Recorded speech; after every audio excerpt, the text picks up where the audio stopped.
Mixing can seem like it needs years of experience with expensive gear and plugins, but I'm going to show you 5 ways to improve your mixes that require no skill and are completely free. This video is sponsored by DistroKid. Follow the VIP link in the description down below to get 7% off an already amazing price to distribute your music to the world. Reference tracks. You've probably heard people talking about them and you may have used them yourself already, but do you truly understand their significance and how to use them properly? Now, there's a little bit of psychoacoustics going on here because whenever we listen to a source for long enough, your mix, for example, it becomes normalized for us. In other words, we lose objectivity. And it's not until we hear our mix alongside another, our reference track, that normalization is removed for a moment, and then we can clearly hear what's going on with our mix.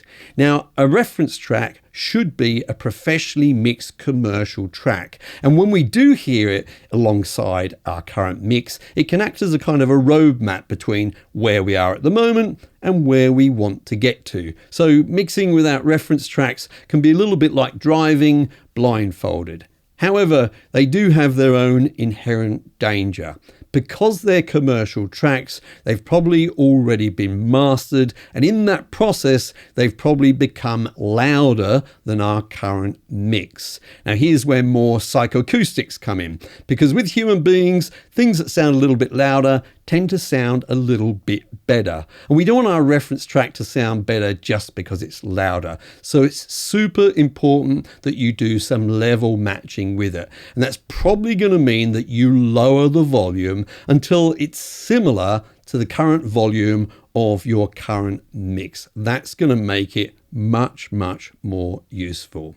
Now, another side note is that it should be somewhat similar in genre and arrangement. It should have a similar group of instruments in it. In other words, a kind of a target track that you want to get to with your mix. Mixing at a low volume. Now, of all of the advice I'll give you here, I reckon this is the one you're least likely to put into practice, simply because it's so much more fun to listen to your mix at a higher volume.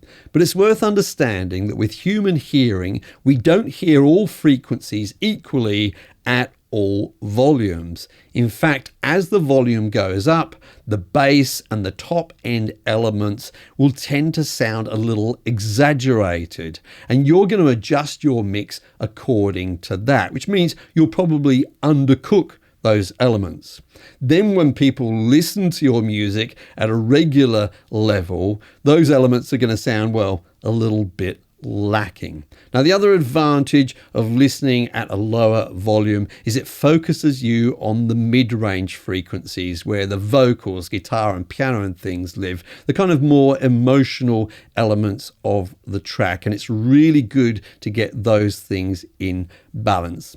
Now, the way I'd suggest that you set this up in terms of volume is get your mix at the kind of level of a television where you can still comfortably have a conversation. If you find yourself having to raise your voice as you're talking to get it above the mix, then it's probably still a little bit too loud. Now, there is a variation you can do at times, and that's the kind of whisper test where you get it down to a really low volume and you listen to make sure that those key elements, the vocal, the rhythm, etc., are still in balance. And if they're not, just adjust your faders a little bit to get that balance happening. Now, there's no real rules in all of this, but I would suggest it is okay, in my opinion, to also do a louder test once in a while, maybe just for a few seconds. This can help to reveal things going on with, say, the sub bass or reverb tails, etc. But do your ears a favor and make sure that you mix at lower volumes. Listen, name, choose. This is a workflow you can use for using plugins with purpose. Remember, mixing can be a little bit like cooking. If you add the salt before you taste, then you may very well ruin the dish. So the idea here is, first of all, you listen to some element of your mix, the vocals, the guitar, or the piano, for example. And then you name one specific goal for that element. Now, I wouldn't be too airy-fairy here. Don't name a goal like, I want it to sound more vibey or something. Instead, be very specific. So it might be the vocals have S's which are too harsh, or the kick drum is being buried by the bass guitar. Now, once you've named your goal, then you want to choose a tool, usually a plugin, which directly addresses that goal. So the idea about this is to choose, as I say, plugins with purpose, and to think of mixers as not just like a big pile of processing, but a series of purposeful decisions. Now, going back to the naming the goal part, I would be prepared that sometimes the goal may be to do absolutely nothing.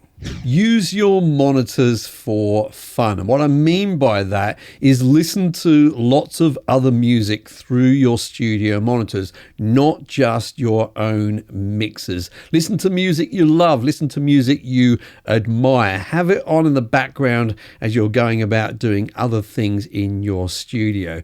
Basically, what this is going to do is calibrate your ears over time so that you know what a well-balanced, really good sounding mix sounds like in your room through your monitors.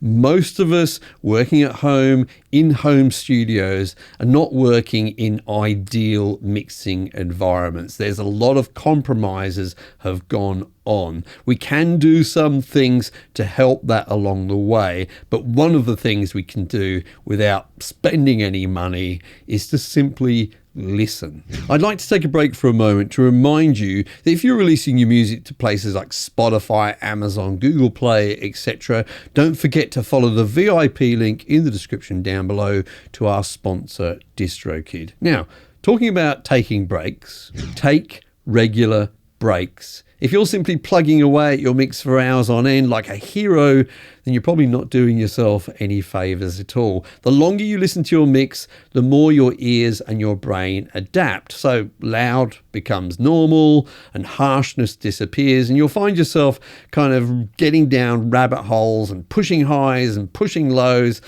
with no real purpose. So taking a break can really help with that kind of tunnel vision that you can develop.